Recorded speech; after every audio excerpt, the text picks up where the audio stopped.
When I first bought the house, it seemed perfect. A cozy little cottage nestled at the edge of the woods, far away from the chaos of the city. It had just the right amount of space, a living room, a bedroom, a kitchen, and a small bathroom. It was all I needed.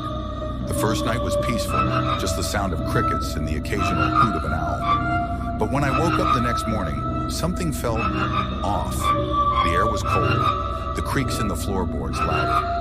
Then I noticed it, a door at the end of the hallway that hadn't been there before. I froze, heart pounding. Had I overlooked it during the walkthrough? Maybe the realtor hadn't mentioned a storage room. Mustering my courage, I turned the knob and opened the door.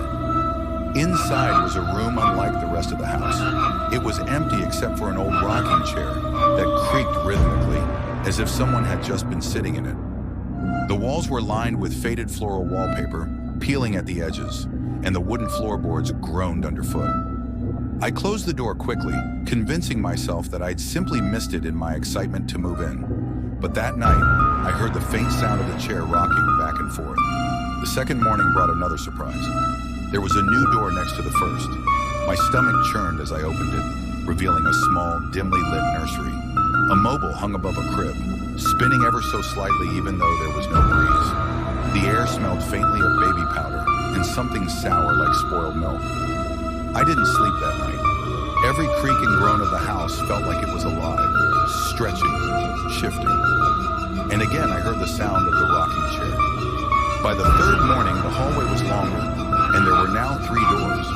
The third room was a kitchen, one that didn't belong in this century. Rusted cast iron pots hung from the ceiling, and an old wood-burning stove stood in the corner. A large butcher's knife lay on the counter, stained dark with what I hoped was rust. I tried calling a contractor, but my phone had no signal. Even the landline I'd installed seemed to emit only static. Panic set in as I realized I might be trapped here.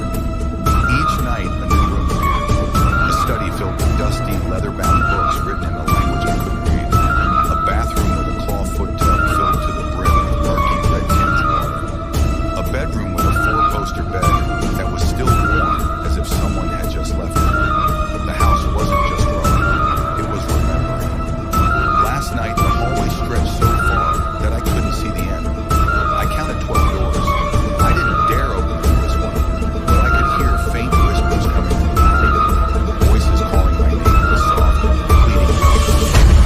I'm writing this now because I'm afraid I won't make it through tonight. The house is no longer just adding rooms. It's closing in.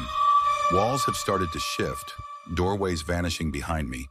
I can hear footsteps in the hallway. They're not mine. And the rocking chair isn't creaking anymore. It's still. Because someone or something is sitting in it.